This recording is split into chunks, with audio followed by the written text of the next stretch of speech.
Hi everybody, my name is Dr. Trishna Gadiwan. I am a consultant physiotherapist at Riddhi Siddhi Cupping Clinic and Physiotherapy Services. So, today's topic is RT-PCR. RT-PCR क्या है? Right? Reverse transcriptase polymerase chain reaction is known as RT-PCR. Okay? अब हमारा M क्या है RT-PCR करने के लिए, और RT-PCR कोविड कैसे चेक करता है? कोविड एक RNA बेस्ड वायरस है.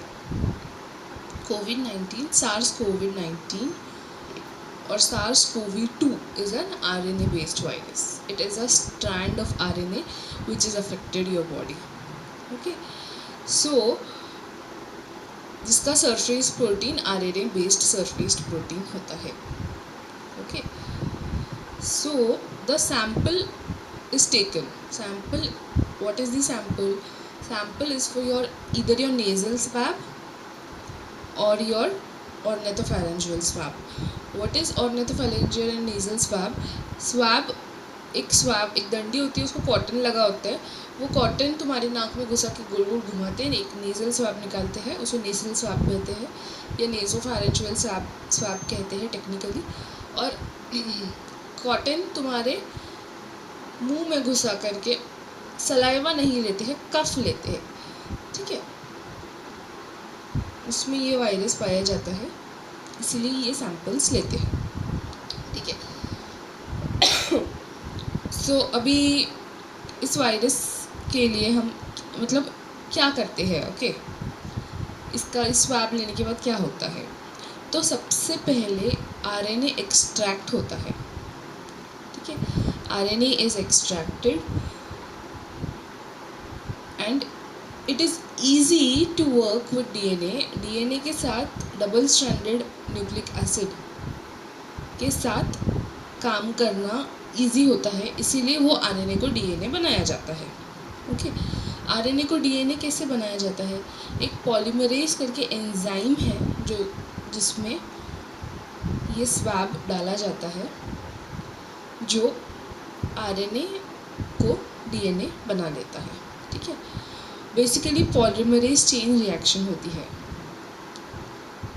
ठीक है, रिवर्स ट्रांसक्रिप्शन होता है, इसके कारण RNA DNA बन जाता है. ठीक है, नाउ अभी हम आते हैं पॉलीमरेज चेन रिएक्शन पर.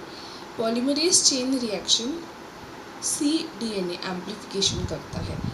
cDNA एम्प्लीफिकेशन करता है मतलब जो भी DNA उसे मिला है स्वैब के थ्रू, वो स्वैब में तो इतना सा सैंपल आता है, राइट? उतनी से इसमें उससे काम कैसे चलेगा? इसीलिए हम रिवर्स ट्रांसक्रिप्शन रिएक्शन करते हैं, एम्प्लीफिकेशन करते हैं पॉलीमरेज चेन रिएक्शन करके. ठीक है, अब पॉलीमरेज चेन रिएक्शन 3 हिस्सों में बढ़ती है: denaturation, annealing, elongation. Okay, denaturation, 2 strands are separated. Denaturation का एक लोकल मीनिंग है तोड़ना, तो DNA के 2 strands को अलग अलग तोड़ देते हैं. ठीक है, उसके बाद annealing, polymerase annealing. Okay, annealing में एक प्राइमर डाला जाता है जो SARS-CoV-2 स्पेसिफिक ये है, प्राइमेज है. ओके, मतलब वो सिर्फ जो स्ट्रैंड टूटा हुआ है उसमें जो SARS-CoV वायरस का स्ट्रैंड है उसी में जाकर टूटता है, उसी में जाकर चिपकता है. Okay, and binds with SARS-CoV-2 only. Okay, it is a enzyme which is only effective on SARS-CoV. This is the reason कि only COVID virus, corona virus, COVID-19 virus is detected by RT-PCR. If you feel कि आप में कोई और virus भी detect हो जाएगा या कोई और बैक्टीरिया प्रेजेंट है, उसके कारण आपको सर्दी खांसी है, वो भी डिटेक्ट हो जाएगा, तो ऐसा नहीं है. But present situation, when we are in a pandemic situation, हमें सिर्फ कोविड है या कोविड नहीं है, तो कोविड नहीं है तो यू आर सेफ, कोविड है तो you have to work for it, okay. COVID नहीं है still you have to work and take medicines, but COVID है तो you have to take different medicines, right. So we are going for RT-PCR, okay. So उसके बाद process है elongation का. जो ये छोटे छोटे 2 स्ट्रैंड्स बने हैं उसको हम इलोंगेट करते हैं, बड़ा करते हैं. हर स्ट्रैंड का कॉपी होकर के 2 स्ट्रैंड्स होते हैं, ठीक है. This is the basic process done in laboratory, okay. इसके बाद ये स्टेप्स हर लेबोरेटरी में उसके रिएजेंट्स पर, जो रिएजेंट्स डाल रहे हैं, पॉलीमरेज कौन सी कंपनी का डाल रहे हैं, उसमें उसका PCR कैसे हो रहा है, इसके ऊपर डिपेंड होता है. ये स्टेप्स रिपीट होती है almost 35 to 40 times depending upon different laboratories, okay. Now why I am telling you all this, reason for I telling you all this is CT value, okay. पहले तो मैंने ये कन्फ्यूजन देखा है कि लोग HRCT स्कोर को और CT वैल्यू को बहुत मिक्स करते हैं. These are completely different. CT value is a RT-PCR value, okay. It detects आपके ब्लड में, आपके बॉडी में, सॉरी नॉट इन ब्लड, आपके कफ में या आपके नेसल स्वैब में कितना COVID-19 वायरस फैला हुआ है, कितना % है, वो आपको CT वैल्यू बताती है. आपका ये डिसीज़ कितना सीवियर आके चलकर होने वाला है, ये आपको CT वैल्यू बताती है, right. So it is known as cycle threshold value, okay.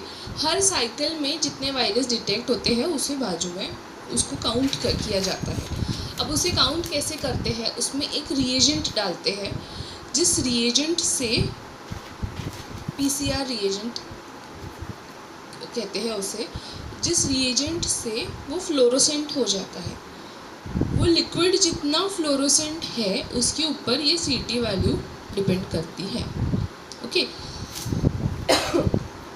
So basically जितना कम आपका CT है, ओके, उतना ज़्यादा आप इफ़ेक्टेड हो, ओके. अगर लैब का RT-PCR रिपोर्ट में लैब का CT वैल्यू एक नंबर डिनोटेड होता है, ओके. अगर आपका 10 या 10 से नीचे है CT वैल्यू, तो आप COVID-19 के सीवियर डिसीज़ से आप पीड़ित हो और आपको अभी डॉक्टर के पास जाना है. और सिर्फ डॉक्टर के पास ही नहीं जाना है, you have to make sure कि डे 5 से लेकर डे 12 आपका बहुत इम्पॉर्टेंट है, और you are supposed to take utmost care of yourself. Not only care but also check your oxygen saturation levels. I say go under a doctor observation if possible for you, okay. अगर CT value 10 से कम है तो, okay. अगर आपकी CT value 20 से ज़्यादा है, 23, 24 ऐसी है, और CT value for the lab is 37, lab का जो एक CT वैल्यू होता है वो 37 है, आपका 23, 24 है, 24 या 24 से ऊपर है, तो यू आर कोविड पॉजिटिव तो आप हो ही. When the report is positive, COVID positive तो आप हो ही. बट अगर CT वैल्यू 20 में ऊपर है, 20 जितनी ज़्यादा है, ठीक है, उतना आपका कोविड जो आपके बॉडी में है वो उतना कम है, उसका रिएक्शन जो है उतना आपका कम हुआ है, okay. So it's that about the CT value, okay.